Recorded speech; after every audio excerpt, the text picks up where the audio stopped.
ടിപ്പു സുൽത്താൻ തെക്കേ ഇന്ത്യയുടെ സമ്പൽ സമൃദ്ധമായ വലിയൊരു പ്രദേശത്തിൻ്റെ ഭരണാധികാരി. ബ്രിട്ടീഷുകാരെ നേർക്കുനേർ വെല്ലുവിളിച്ച അപൂർവം രാജാക്കന്മാരിൽ ഒരാൾ.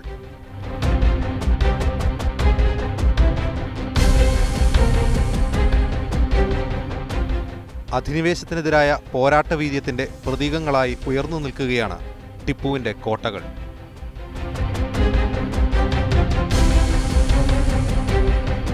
ആ ടിപ്പുവിൻ്റെ പിന്മുറക്കാർ ഇപ്പോൾ എവിടെയാണ്?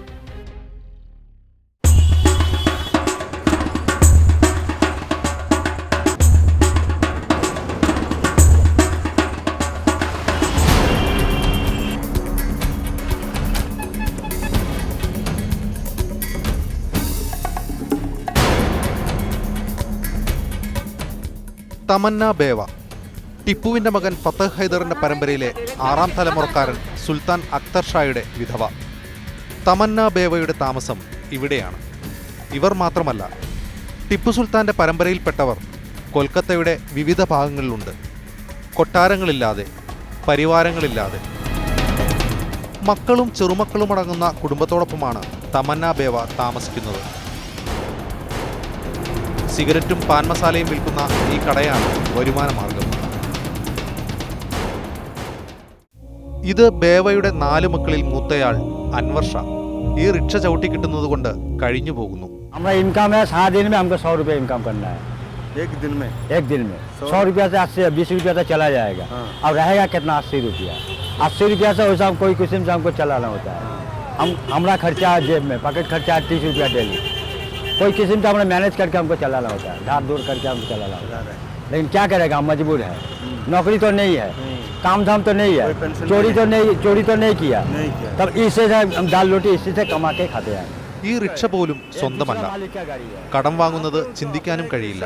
अपना रिक्शा नहीं है। हम रिक्शा जो एक तो हम बनाएगा, कम से कम इसको 10,000 रुपया रिक्शा दाम है। तो 10,000 रुपया कहाँ से मिलेगा, ये भी तो हमको सोचना होता है। हमको भी सोचना होगा 10,000 रुपया हमको कौन देगा, और हम किसी से कर्जा नहीं करेगा। क्यों कर्जा नहीं करेगा? जो हम लोग का जो फैमिली है ना, वो नाम बदनाम हो जाएगा। पैसा अगर देने नहीं सकेगा, बोलेगा टीपू सुल्तान हो के ऐसे आदमी को बेईमानी करता है। ഇളയ സഹോദരൻ ദിലാവർ ഷായാണിത്. TV ചാനലിൽ നിന്നാണെന്നറിഞ്ഞപ്പോൾ ആദ്യം അമർഷമായിരുന്നു.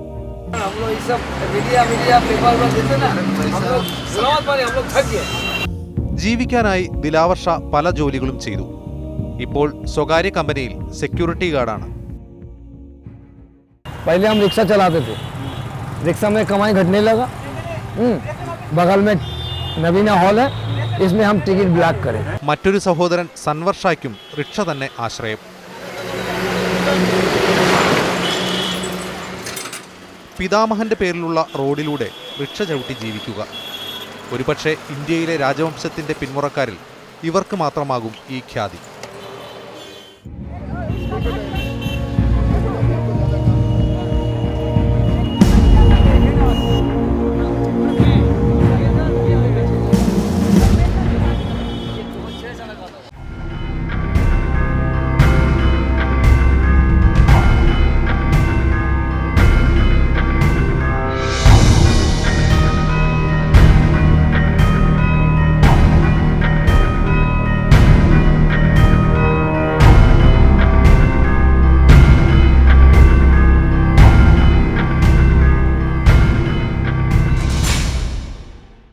1799 4ാം മൈസൂർ യുദ്ധത്തിൽ ബ്രിട്ടീഷ് സേന ടിപ്പുവിനെ വധിച്ചു. ആൺമക്കളെ വെല്ലൂരിലെ ജയിലിലടച്ചു. കോട്ടയിലുണ്ടായിരുന്ന സ്വത്ത് മുഴുവൻ കൊള്ളയടിച്ചു. എങ്കിലും അവശേഷിക്കുന്ന കുടുംബാംഗങ്ങൾ തങ്ങൾക്കെതിരെ കലാപത്തിന് മുതിർന്നേക്കുമെന്ന് കരുതിയ ബ്രിട്ടീഷുകാർ ടിപ്പു കുടുംബത്തെ കൊൽക്കത്തയിലേക്ക് നാടുകടത്തി. സുൽത്താന്റെ 12 മക്കൾ ഉൾപ്പെടെ 300ഓളം പേരെയാണ് അങ്ങനെ പറിച്ചു നട്ടത്. കൊൽക്കത്തയിൽ ഈസ്റ്റ് ഇന്ത്യ കമ്പനി അവർക്ക് ഭൂമിയും കൊട്ടാരങ്ങളും നൽകി. അധികാരമില്ലെങ്കിലും രാജാക്കന്മാരെ പോലെ തന്നെ വാണു. രാജ്യം സ്വതന്ത്രമായ ശേഷം സ്വത്തുവകകൾ സർക്കാർ ഏറ്റെടുത്തു. ഇന്ത്യയിലെ മറ്റു നാട്ടുരാജാക്കന്മാരുടെ കൈവശമുണ്ടായിരുന്നവയും ഇങ്ങനെ പൊതുഖജനാവിലേക്ക് മുതൽക്കൂട്ടിയവയിൽ പെടും. എങ്കിലും ചിലതെല്ലാം അതാത് കുടുംബത്തിന്റെ പേരിൽ രജിസ്റ്റർ ചെയ്യാൻ അനുവദിച്ചിരുന്നു. രാജകീയ പ്രൗഢിയിൽ കഴിയാൻ വർഷം തോറും വൻ തുകയും നൽകി. 1971 വരെ നിലവിലുണ്ടായിരുന്ന പ്രിവി പേഴ്സ് എന്ന ഈ ആനുകൂല്യം പക്ഷേ ടിപ്പു കുടുംബത്തിന് ലഭിച്ചിരുന്നില്ല. ടിപ്പുവിന്റെ ഇളയ മകൻ സുൽത്താൻ ഗുലാം മുഹമ്മദ് കുടുംബ ട്രസ്റ്റുണ്ടാക്കി സ്വത്തുക്കൾ അതിലേക്ക് വഖഫ് ചെയ്തു. ട്രസ്റ്റിന്റെ വരുമാനം ടിപ്പു കുടുംബത്തിന്റെ ഉന്നമനത്തിന് ചെലവഴിക്കാനും ധാരണയുണ്ടാക്കിയിരുന്നു. Prince Ghulam Muhammad Shah, not the Shah, Prince Ghulam Muhammad. He is a second youngest son of Sayyid Tipu Sultan. उनका बहुत सारा प्रॉपर्टी था, तो वो उसने 1872 में एक वक्फ नामा बना के गया, वक्फ कर दिया पूरा प्रॉपर्टी, जिसमें ये 2 टिपू सुल्तान मस्क है, एक धनतला स्ट्रीट, एक है यहाँ टालीगंज. और प्रॉपर्टी में प्राइम प्रॉपर्टी है Tollygunge club, entire land of Tollygunge club. It is a international club, Talliganj Club, and some part of RCGC, Royal Calcutta Golf Club. About 77 bighas of land in Royal Calcutta Golf Club. Sawalis building, Bangsalpur. എന്നാൽ പാട്ടത്തിനെടുത്തവർ സ്വന്തമാക്കിയും സംരക്ഷിക്കാതിരുന്നവ കയ്യേറ്റം ചെയ്യപ്പെട്ടും സ്വത്തുക്കൾ ഓരോന്നായി അന്യാധീനപ്പെട്ടു. ബൻഷാൽ സ്ട്രീറ്റിലുള്ള ഷാവാലാസ് building ഭരണസിരാകേന്ദ്രമായ writers ബിൽഡിങ്ങിന് 1 kilometre മാത്രം ദൂരെ സ്ഥിതി ചെയ്യുന്നു. ഇപ്പോൾ ഷാവാലാസ് ഗ്രൂപ്പിനെ സ്വന്തമാക്കിയ മദ്യവ്യവസായി വിജയ് മല്യയുടെ കൈകളിൽ. 1909 മുതൽ 75 കൊല്ലത്തേക്കാണ് വൻ വ്യവസായ ഗ്രൂപ്പായിരുന്ന ഷാവാലാസിന് കെട്ടിടം പാട്ടത്തിന് നൽകിയിരുന്നത്. ലഭിച്ചത് തുച്ഛമായ തുക. 126 ഏക്കർ വിസ്തൃതിയുള്ള ടോളിഗഞ്ച് ക്ലബ് ഇന്ന് കുതിരസവാരി, ഗോൾഫ്, സുഖചികിത്സ, മദ്യശാല തുടങ്ങി വിവിധ വിനോദ സൗകര്യങ്ങളുള്ള വലിയ സംരംഭം. നഗരത്തിലെ സമ്പന്നരുടെ മറ്റൊരു വിനോദ കേന്ദ്രമായ Kolkata royal golf club. Tipu കുടുംബത്തിന് അന്യാധീനപ്പെട്ടവയുടെ പട്ടിക അങ്ങനെ നീളുന്നു. എല്ലാം കോടിക്കണക്കിന് രൂപ വിലമതിക്കുന്നവ. സ്വത്തുക്കൾ തിരിച്ചുപിടിക്കാൻ ജീവിതകാലം മുഴുവൻ കോടതി കയറിയിറങ്ങിയവരുണ്ട് ഈ കുടുംബത്തിൽ. ഇത് ടിപ്പു പരമ്പരയിലെ വലി അഹമ്മദ് ഷായുടെ മക്കൾ. കൊൽക്കത്തയിൽ പലയിടങ്ങളിലായി താമസം മാറി ഇപ്പോൾ അയ്യൂബ് നഗറിൽ. हम लोग सबसे पहले टॉलीगंज में थे. टॉलीगंज से हम लोग आए दीवान बगान, मठियापुर दीवान बगान. फिर वहाँ से हम लोग मस्जिद तालाब में कर लिए, भाड़ा के घर में थे. आ जाओ. वहाँ से हम लोग फिर अയ്യൂബ് नगर में. വലി അഹമ്മദ് ഷായുടെ മക്കൾക്ക് അച്ഛനെക്കുറിച്ചുള്ള ഓർമ്മകൾ നീണ്ട നിയമയുദ്ധങ്ങളുടേതാണ്. पिताजी हम लोग जब से होश संभाले, पिताजी तो सिर्फ वोट आना जाना करते थे, बस हम लोग यही देखा.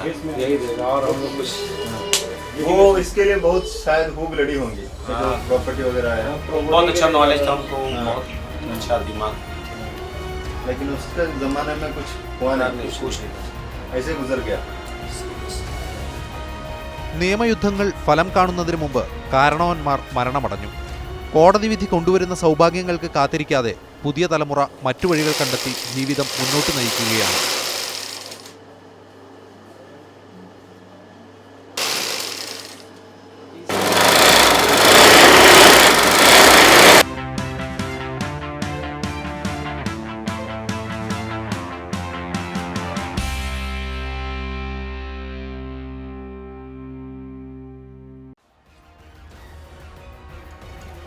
അല്പം ഭേദപ്പെട്ട നിലയിലെന്ന് പറയാവുന്നവരുമുണ്ട് ടിപ്പു കുടുംബത്തിൽ. ടിപ്പുവിൻ്റെ മറ്റൊരു മകൻ സുൽത്താൻ യാസീൻ്റെ പരമ്പരയിൽപ്പെട്ടതാണ് റയീസ് അഹമ്മദ് ഷാ. തളർവാദം പിടിച്ച് അവശനാണ്. 2 കുട്ടികളും ഭാര്യയുമൊത്ത് ഈ ഒറ്റമുറി ഫ്ലാറ്റിലാണ് ജീവിതം. സ്വന്തമായുള്ള ചില കെട്ടിടങ്ങളിൽ നിന്നുള്ള വാടകയാണ് ഏക വരുമാനം. ചികിത്സയും കുട്ടികളുടെ വിദ്യാഭ്യാസവും അതിൽ തന്നെ.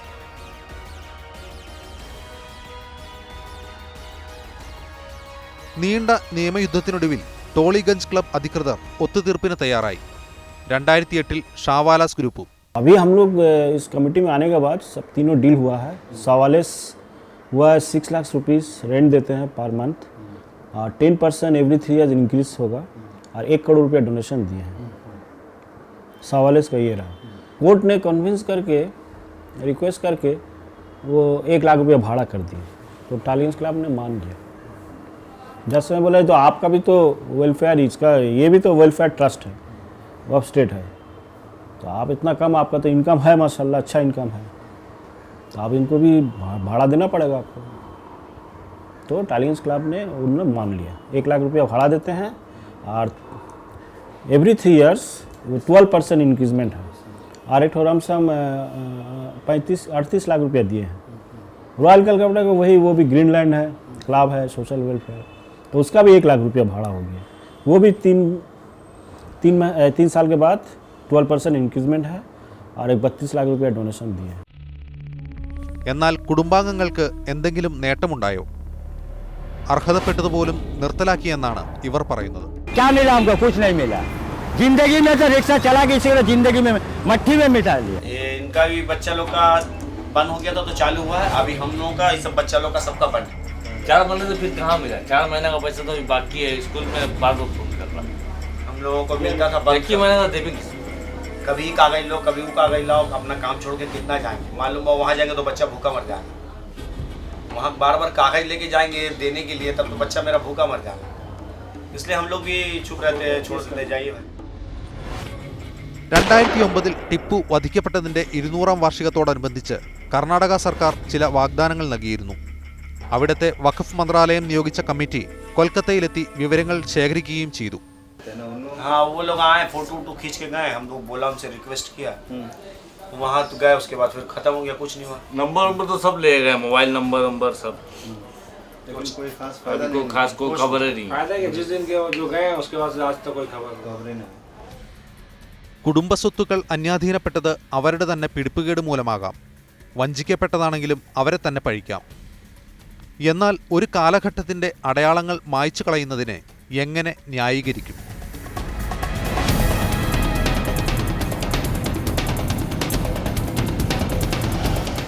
ടിപ്പു ചരിത്രത്തിന്റെ കൊൽക്കത്തയിലെ ശേഷിപ്പുകൾ പുരാവസ്തു വകുപ്പിന് പോലും വേണ്ട. സതീഷ് മുഖർജി റോഡിലെ സാഹിബ് ബഗാൻ ഒരു ഉദാഹരണം. ടിപ്പുവിൻ്റെ മക്കളായ പ്രിൻസ് അൻവർ ഷാ, ബക്തിയാർ ഷാ, സഹോദരൻ സുൽത്താൻ ആലം, മരുമകൻ നിസാമുദ്ദീൻ തുടങ്ങി അനേകം പേരുടെ ഖബറുകൾ ഇവിടെയാണ്. ഇവിടം സന്ദർശിക്കുക എന്നത് അതിമോഹമായിരിക്കും, അതിലേറെ സാഹസവും. അനധികൃതമായി കയറിപ്പറ്റി താമസമാക്കിയവരുടെ അനുവാദം വേണം അകത്ത് കടക്കാൻ.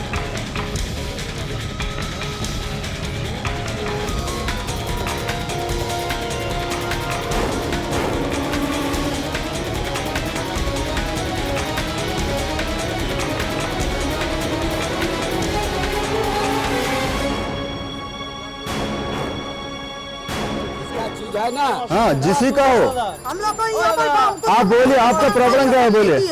हम लोग को परमिशन नहीं हाँ, क्यों नहीं दिया आप लोग? नहीं, हम लोग को बोला कि ये सब मत खींचने को। वही बताओ क्या प्रॉब्लम है? है ना, किस लोगों के?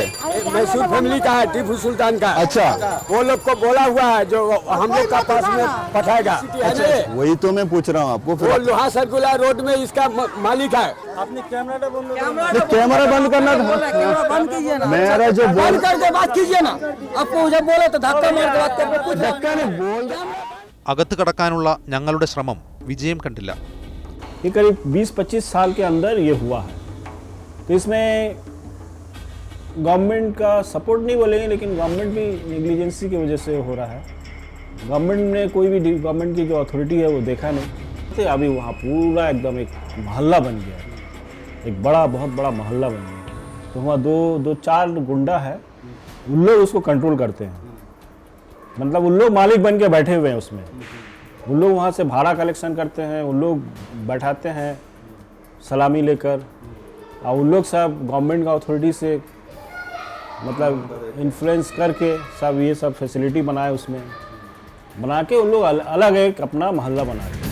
ഗ്രേഡ് 1 പൈതൃക കേന്ദ്രമായി പ്രഖ്യാപിക്കപ്പെട്ട സ്ഥലമാണ് സാഹിബ് ബഗാൻ. ഇത് പുനരുദ്ധരിക്കുമെന്നും ലൈബ്രറിയും പൂന്തോട്ടവുമൊക്കെ നിർമ്മിക്കുമെന്നുമുള്ള പ്രഖ്യാപനങ്ങൾ എങ്ങും എത്തിയില്ല. പകരം അനധികൃത താമസക്കാർക്ക് വെള്ളവും വൈദ്യുതിയും ഒരുക്കിക്കൊടുക്കുകയാണ് കൊൽക്കത്ത മുനിസിപ്പൽ കോർപ്പറേഷൻ ചെയ്തത്. ये जो कवर जो है गम्बूज है, इसके अंदर में रहना शुरू कर दिया। मस्जिद है, मस्जिद के अंदर में ताश खेलते हैं, शराब पीते हैं, जुआ खेलते हैं। बहुत सारा रिपोर्ट है, हेरिटेज कमीशन की रिपोर्ट है, पुलिस के भी रिपोर्ट है, बहुत क्रॉसपॉन्डिंग बहुत सारा हुआ, लेकिन कोई ठोस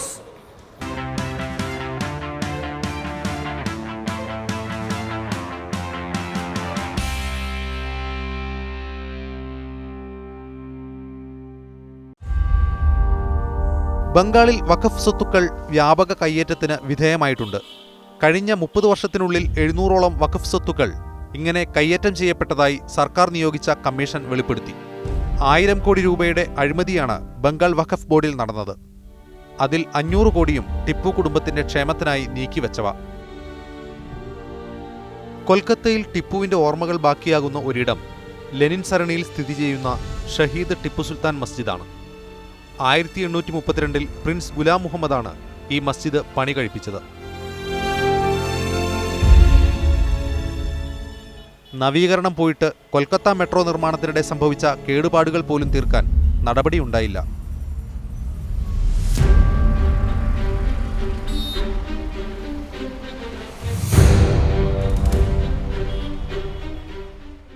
ടിപ്പു സുൽത്താൻ ഷാഹി മസ്ജിദ് എന്ന പേരിൽ മറ്റൊന്ന് ടോളിഗഞ്ചിലുമുണ്ട്. ബൊഹീമിയൻ പളുങ്കിൽ തീർത്ത ജനലുകളുള്ള ഈ മനോഹര പള്ളിയും തകർച്ചയെ ഉറ്റുനോക്കുന്നു.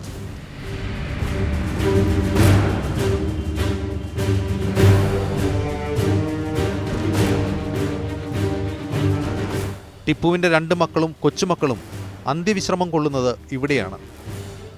മസ്ജിദ് നവീകരിക്കാനുള്ള പദ്ധതികളും രേഖകളിൽ വിശ്രമിക്കുന്നു.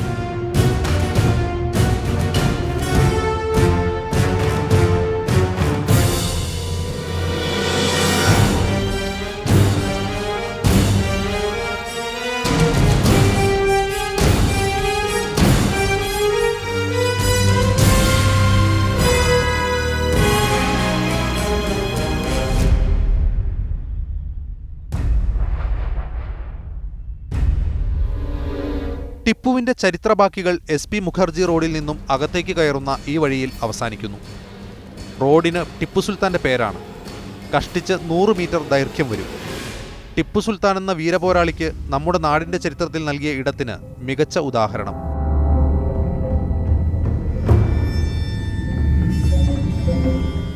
ബ്രിട്ടീഷുകാരെ വിറപ്പിച്ച ടിപ്പുവിന്റെ പിന്മുറക്കാർ ഇവിടെ ഇങ്ങനെയൊക്കെ കഴിഞ്ഞുകൂടുന്നു.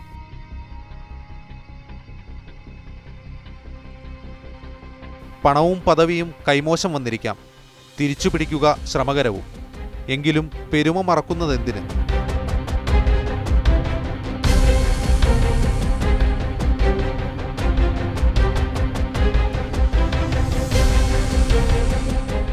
हम लोग गरीब का, हम लोग प्रिंस है, हम लोग राजा खानदान से है।